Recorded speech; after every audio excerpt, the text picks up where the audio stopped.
Yeah, thank you. My name is Marco. I'm from 2GuyGames. I came all the way from Germany, and there's still people coming. They should put me in the red hall next time. So yeah, welcome to my presentation. This is a presentation about a tool that we developed at 2GuyGames. I've been working on that for like 3 years now.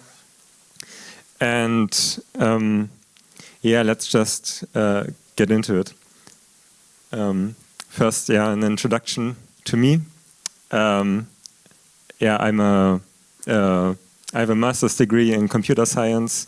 I'm a Unity developer. I have been for like 10 plus years. I've been recently been CEO at 2GuyGames, but we are currently in the process of shutting down the company because things didn't turn out too well. But that's not today's topic. But if you have a job, then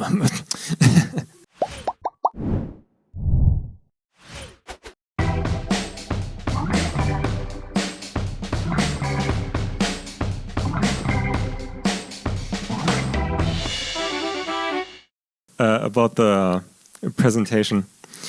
So I think automating QA is a very intuitive problem. I think we've all been there. Come in, sit down. We only just started. We've all been there. We've made a game of like a decent size, and we find ourselves in the position that we test the same stuff again and again and again, because we implement a level and then we test it, then we have to make changes, then we realize, oh, maybe that level is broken, so we have to test it again, then new changes come, and so on and so forth. So we end up testing the same mechanics many, many times. And so the idea that, well, maybe there's a way to automate this whole process is not too far-fetched. So we set out with a couple of targets. The first one is that this tool that we are going to develop is not programmer-focused. Most testing environments that we know for games and also software development in general are very programmer-focused. That means to really test your application or your game, you have to be a programmer yourself. And that leads to a kind of conflict of interests, since you are the one developing the stuff and then you're also the one testing the stuff. So you have this kind of creator's bias that you are not necessarily aware of, but that prevents you from testing very deeply. So what we wanted to achieve is that even game designers or like QA people who are not who don't have a background in programming, or even managers can use this tool and confirm that the game works the way it's intended. So it also has to be very easy to use. Another major restriction is that there should be no changes necessary to the client code or the project in general, for the simple reason that you then again would have to have some background in programming if you have to like adjust the scripts so you can test them accordingly, then that's very unintuitive. And what we came up with in the end was recording gameplay and turning that gameplay into a test. So the ideal would be that a QA tester sits in front of their PC and they have to test like a new level, and then they can record their testing, and in the background there's another piece of software that learns how the level is played and then can subsequently create tests on that level so that the QA tester doesn't have to play the level over and over and over again. So there were obviously a couple of challenges, and there are still challenges that we have to overcome. The first thing that probably pops into your head when you hear that idea is that if you're recording gameplay, then that's somehow related to the input system that we're using. And there are several input systems in Unity at the moment. So that will and is the challenge. And then we have the Oracle problem, which is maybe not so obvious if you're not deep into QA and testing.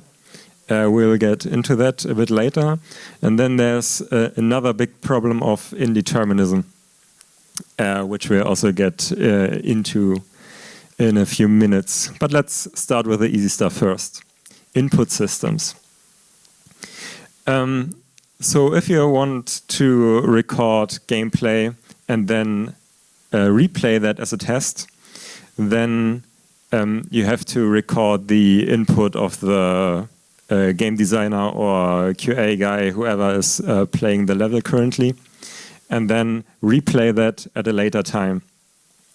As I said, there are many different input systems. The three main ones currently are the input manager, which is the legacy Unity input system. Then we got the new Unity input system, which is gaining popularity at the moment. And then there's Rewired, which is a very popular third-party asset for input. And you may say, hey, wait, there's like asset XY in the asset store, which I use for my input. And that's true, there are many different input systems, but these mostly use the input manager internally. And as far as I'm aware, Rewired is the only one that does something completely different. So since we're covering the input manager, we should be covering like 99% of the assets in the asset store. Nonetheless, we need a flexible solution. It doesn't help us if we only cover the input manager, because then the asset is useless for the input system or Rewired. So how do we create a flexible solution to record input from any input system? And here the magic word is code injection. Code injection sounds scary, and quite frankly it is, because there's a lot of stuff that you can just mess up. But there's a very nice tool that you can use, which is called Harmony, which you can find on GitHub. Harmony is a tool that was developed for modding, modding RimWorld in particular. And it's a very powerful tool that lets you inject your own functionality into already existing code without having to understand all the intermediate language stuff. So when you compile your C# code, there's intermediate language code that will be generated. And while injecting, then you have to use this intermediate language code. And Harmony abstracts some of that away, and thus makes it easier to inject new code. And what we do with that is we have our normal gameplay code, and then when we are recording, we want to store the input calls that we get. If we are replaying, then we just want to return the stored value. And if we are doing none of the above, then we just want to do the normal functionality. And that is the pattern that we are using throughout this tool. And it's actually a very flexible pattern because it completely removes the dependency of the input system. which is very strong. So if you only look at this line, the replaying, then you'll notice there's not even a reference to the input manager necessary. And whatever we do is, for any input system, we can just look for these lines where the input system is called and store the values that it returns, and then just return the stored values when we're replaying. So that's the basic functionality. That has several nice implications, however, which is what I call total decoupling. We now have the ability to remove any dependency from a class with the recording of values. So if there's any class that you are dependent on in the code that you want to test, then you could use this pattern that I just showed you to decouple the classes and make a new unit test, which could be a very powerful tool for unit testing of model behaviors, which are notoriously hard to unit test, and also things like mocking networks or any other complex APIs or behavior that are hard to test. Okay, so that's the input system squared away. Now let us look a bit at the oracle problem. The oracle problem you come across anytime you want to test something. And it basically means that you have to know. No, let me start differently. If you want to test for correctness, then you have to know what correct means. I think that's very intuitive.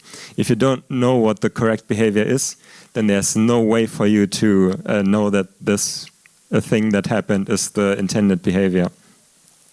And if you are a program, then you are very stupid.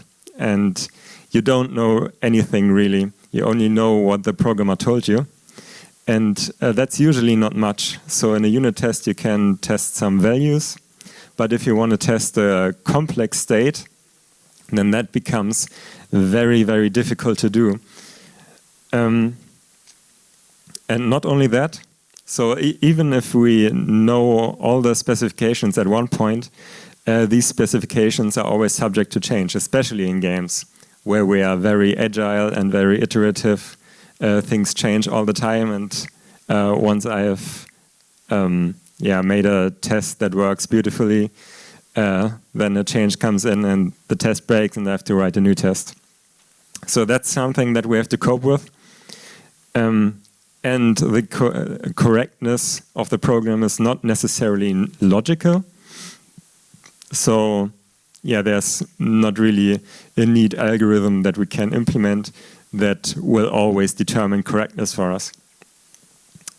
So all that is to say that at the end of the day, we need some human interaction. So there will be never a software that you can just give your game to and that tests your game and you don't have to do anything. That just won't happen. It isn't theoretically possible. Sorry to say.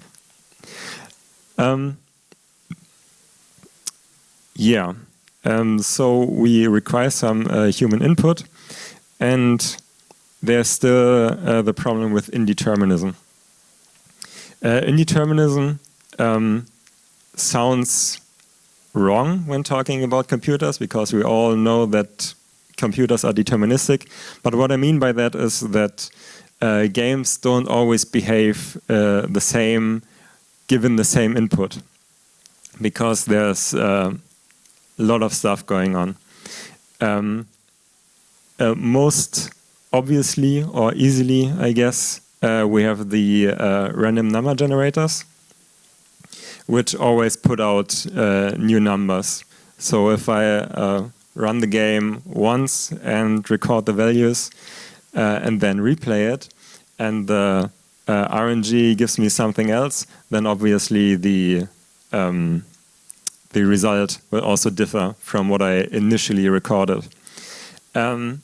What's easy about this is that we can use the exact same pattern that we had here.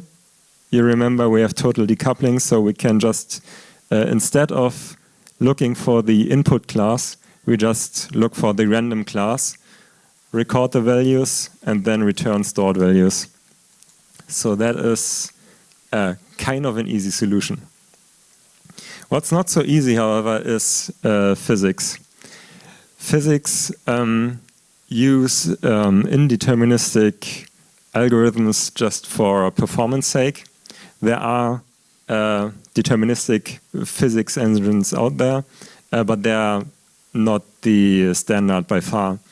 So what we'll have to cope with is that no matter what we do, there will always be small changes, even if we do the exact same input, especially when we heavily rely on physics. And then there's also the frame rate issue. We all know we always want 120 or 240 frames per second, but in reality there's no way to guarantee it. In reality there's always a kind of wave. Sometimes you have 61 frames, then you have 59 the next second, and it always fluctuates a little bit. So there's also not a very not a guarantee that you can that you will get always the same result.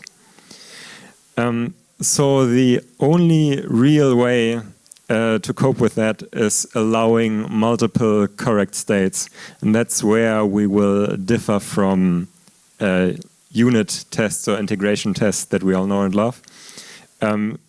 We cannot guarantee that we will always get the same values for the reasons that I just explained. And a very easy way to handle that is just defining spaces. So if we run the replay 3 times and we get 3 different values, then we can just use the minimum value and the maximum value and create kind of a value space that we define as correct. Obviously, there are some weaknesses here. This only covers continuous spaces. But I have done this for a long time, and I have really never seen a real-world example where values are not in a continuous space. So I'm pretty sure that this is enough. Maybe not for like 0.1% of the cases. But for 99.9%, I'm pretty sure that this is what we need and nothing more. So yeah, that's already the end of my talk. So what we accomplished so far is we have complete decoupling of classes, which I can't emphasize enough. It's a very powerful tool and definitely worth more investigation. We have somewhat reliable replay behavior. I would like to show that to you, but I can't present on my laptop, so tough luck. But just take my word for it. It works like 80 to 90% of the time. The last 10% we are kind of figuring out. That gives us automated error detection, which is very nice. That's what we wanted to have. So when I make a recording and learn what's right, and then change something in the game and replay my recording, then I can find, okay, behavior has changed, and we now have a bug. Create automated tests without programming. Also one of the targets that we set for ourselves. So even if you give this tool to a designer, they can sit down, play the level they want to play, make a recording, and then generate a test out of that. So that's very nifty. And they learn.